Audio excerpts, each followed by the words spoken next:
The bank called on a Tuesday morning, just after 9. The woman on the line spoke gently, the way people do when they believe they're about to cause pain, and before she finished her first sentence, I understood that something had already been taken from me. She asked if I was sitting down. I remember that clearly because I was standing at the kitchen sink, rinsing a single teacup, and my first thought was that there was no reason I should need to sit. Nothing in my life felt urgent enough to require it. She said my name carefully, as if testing whether it still belonged to me. For 18 years, my daughter had paid one bill for me every month. Just one. That was how it was framed. That was how I understood it. I had not asked her to do it. She offered years ago when my husband was still alive but already slowing down, when the paperwork of life began to feel heavier than the living of it. She said it would make things easier. She said it would give me peace of mind. She said it was one less thing I would have to remember, and I believed her. At the time, there was nothing unusual about it. She was my eldest child, responsible, organized, the one who reminded me of appointments and brought extra folders to family gatherings just in case. When she said, "Let me handle this for you," it didn't feel like a loss of control. It felt like love, expressed practically. The bill was small, ordinary, monthly, the kind of thing people pay without thinking once it's set up, a utility, a service tied to my home. She said she'd put it on her account and handle it automatically. No late fees, no worries. "You've done enough," she told me back then. "Let me take care of something." For years, that was the truth I lived inside. Life felt stable, predictable, quiet in the way I had earned. I lived alone in the same house I'd raised my children in, with the same creak in the hallway floorboard and the same afternoon light falling across the living room carpet. My days had a rhythm that did not surprise me. Morning tea, a short walk, lunch I could plan without writing it down.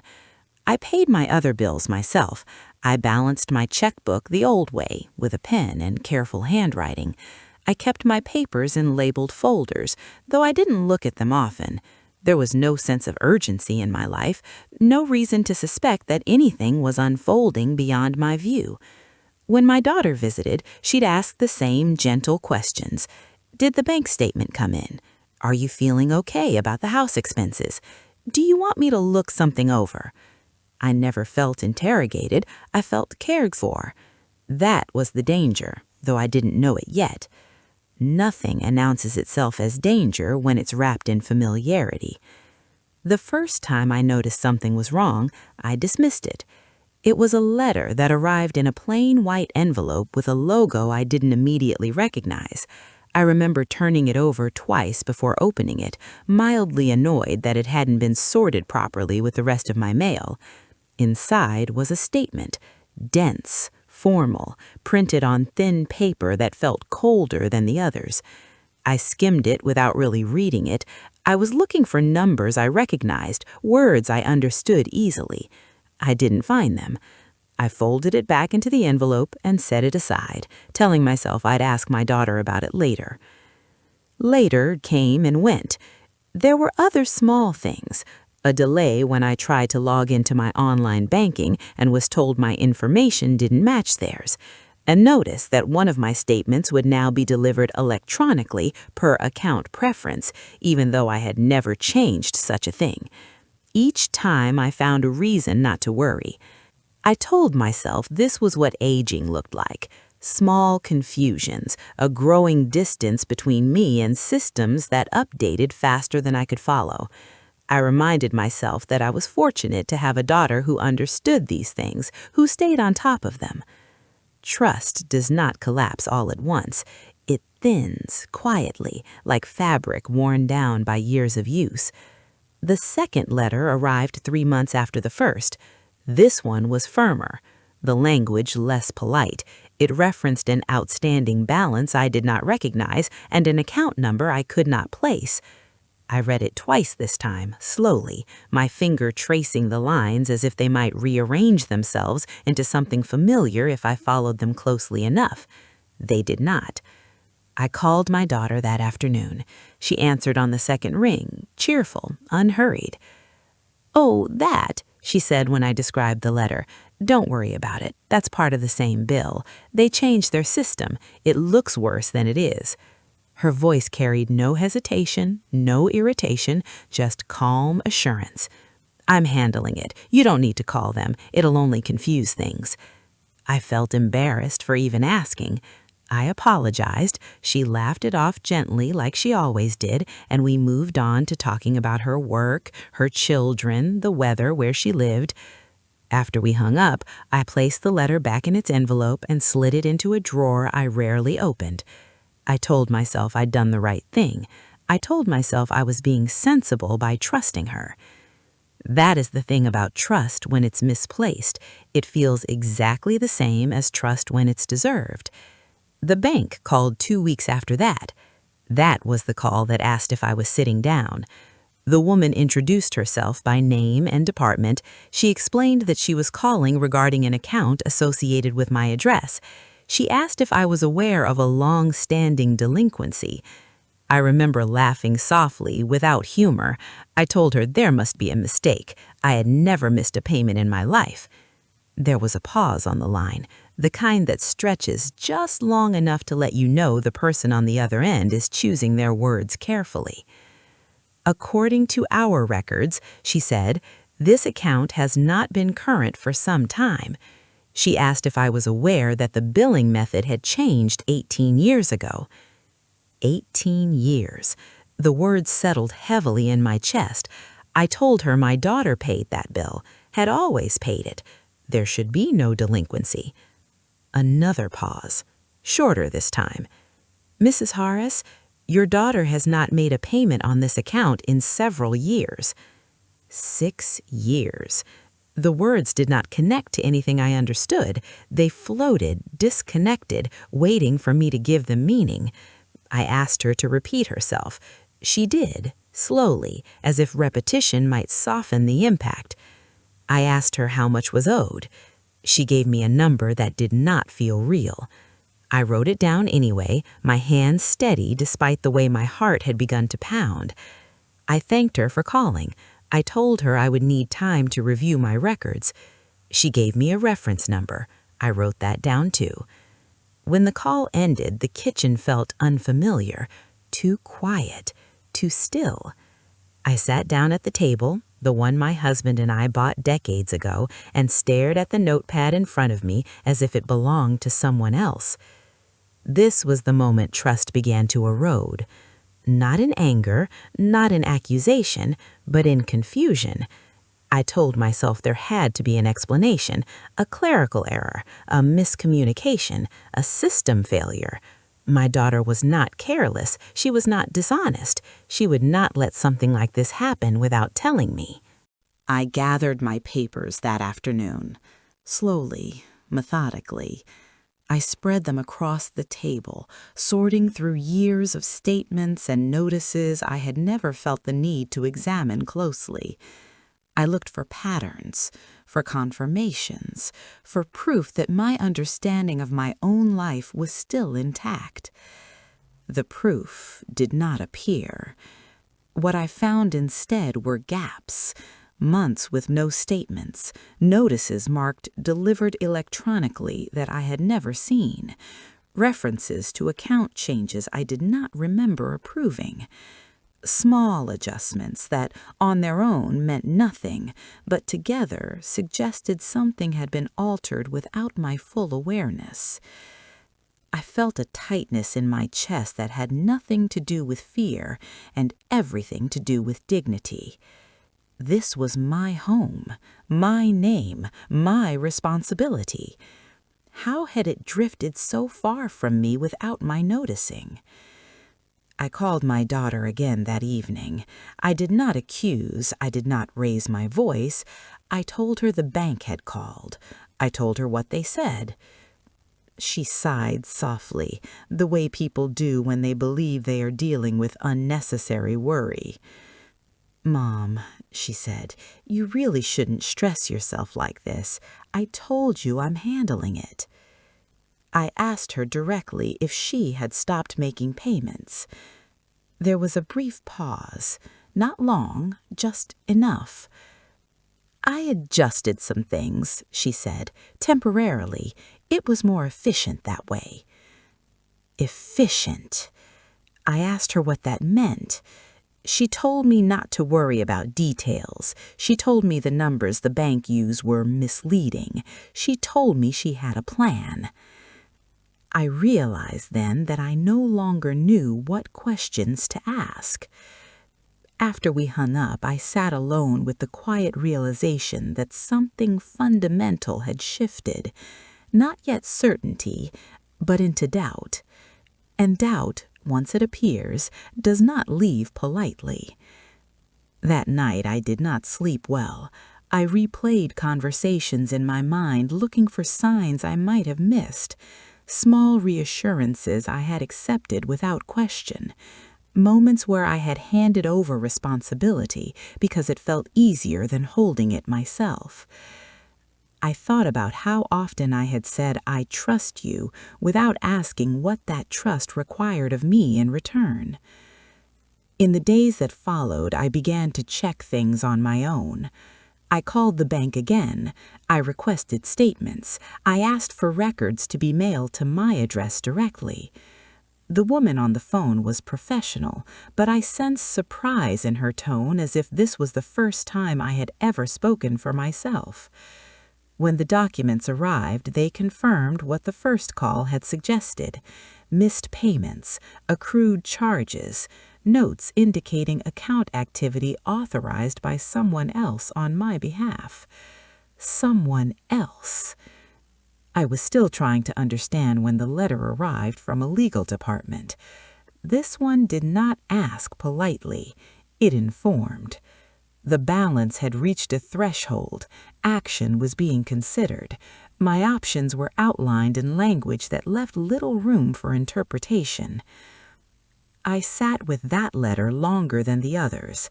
I did not fold it away. I did not place it in a drawer.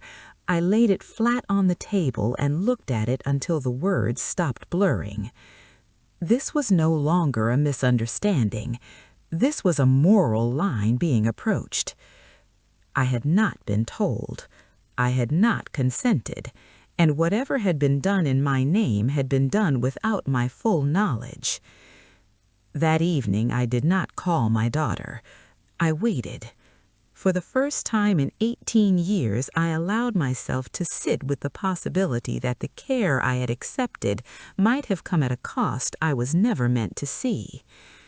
And as I sat there, surrounded by papers that bore my name but no longer felt like mine, I understood something quietly and completely. Whatever had begun as help had crossed into control, and I was only just beginning to understand what that meant. I did not confront my daughter right away. That surprised me about myself. I had always believed that when something was wrong, the honest thing was to address it directly. But this felt different. This felt fragile, like a structure that would collapse if I leaned on it too suddenly. Instead, I kept reading. The documents from the bank came in thick envelopes over the next 2 weeks, statements spanning years, notices I had never opened because I had never seen them. Pages marked with dates that meant nothing to me anymore because the person I had been on those dates would never have imagined she needed to pay attention. There was a pattern once I slowed down enough to see it.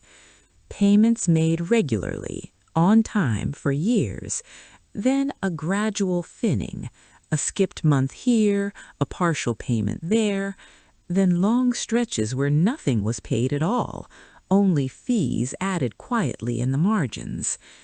Each missed payment was followed by an adjustment. Each adjustment was followed by a note indicating account holder notified. I had not been notified. What unsettled me most was not the amount owed, though that number grew heavier each time I looked at it. It was the tone of the internal notes. They were calm, procedural. They treated the situation as settled, as though whoever had authority over the account understood exactly what was happening. That authority, according to the paperwork, was not me.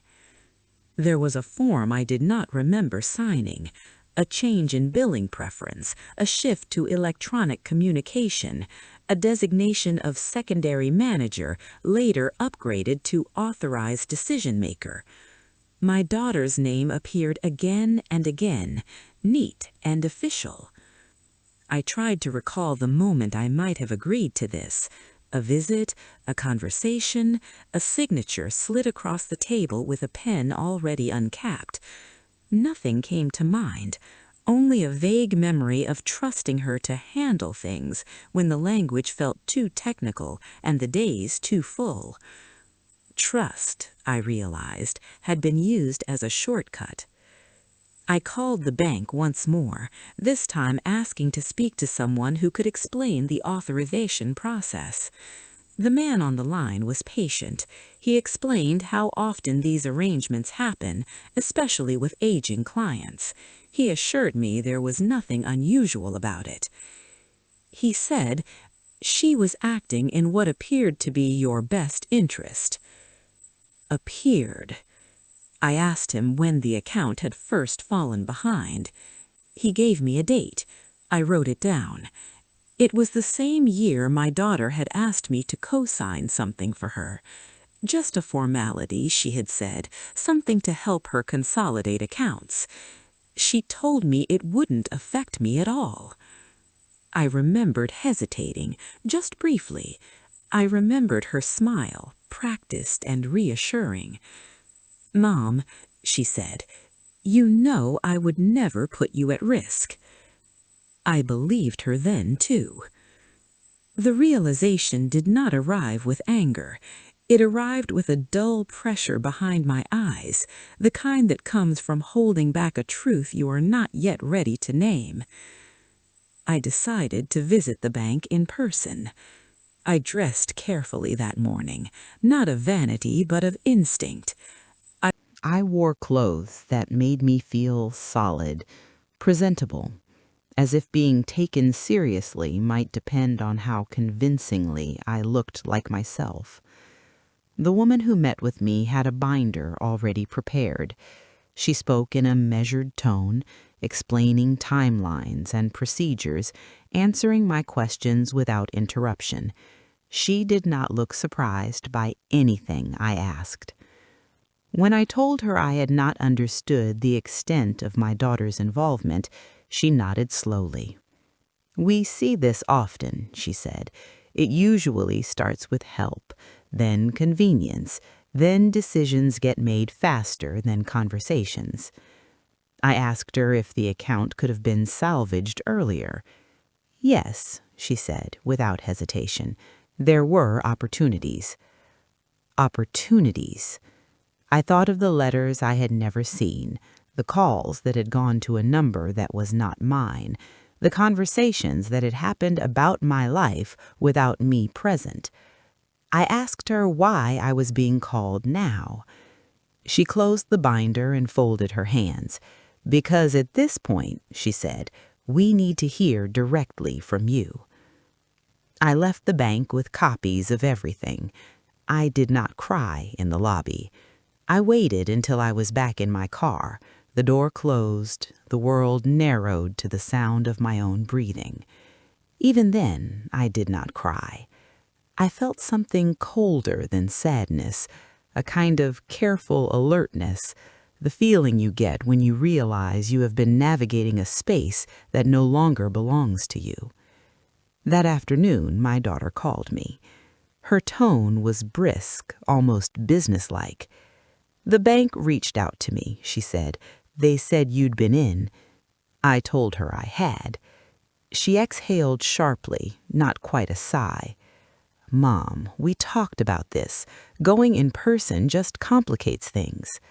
I asked her why she hadn't told me the payments had stopped. She paused longer this time. "I had reasons," she said. "I was managing cash flow. Things were tight." "For you," I said quietly. "Yes," she replied, as if that explained everything. I asked her if she understood what position she had put me in. She said she did. "I was protecting you," she said. "You don't need to worry about this stuff anymore. That was the whole point." That was when I felt something give way inside me. Protection does not require secrecy.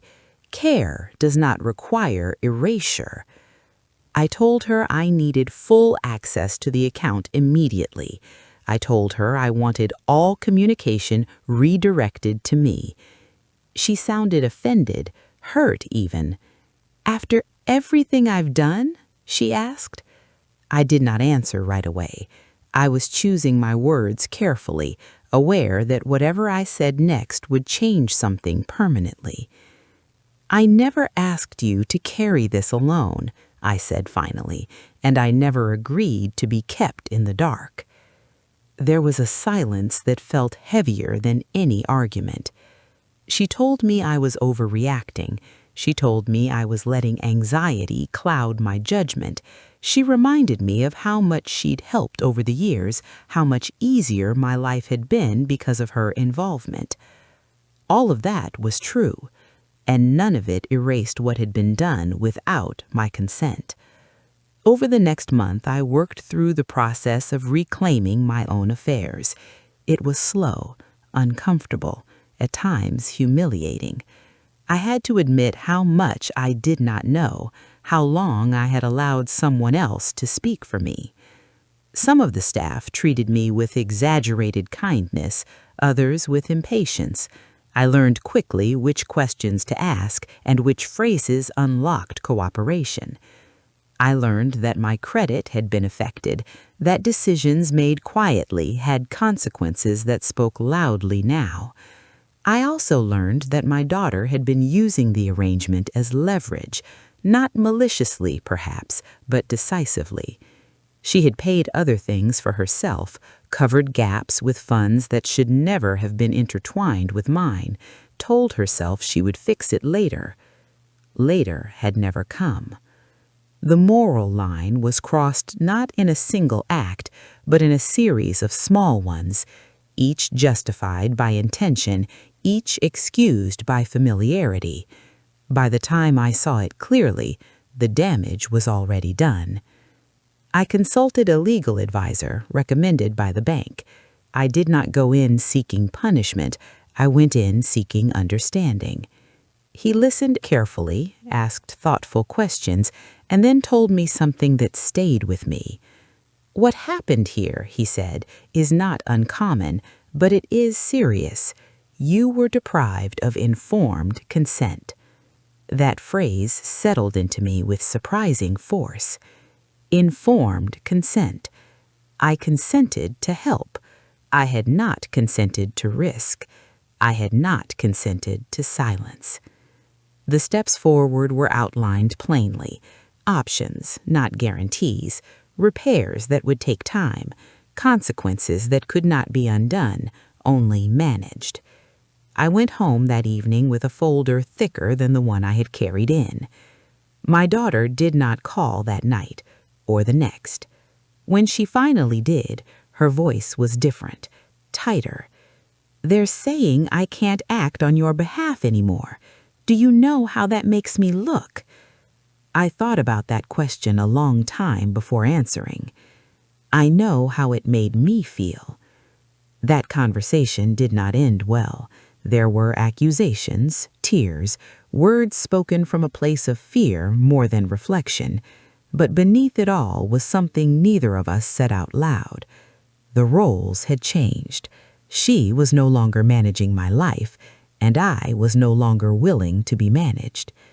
As I stood in my kitchen later that night, filing documents into a cabinet I had reclaimed as my own, I felt the weight of what had happened settle fully into place. This was not just about a bill.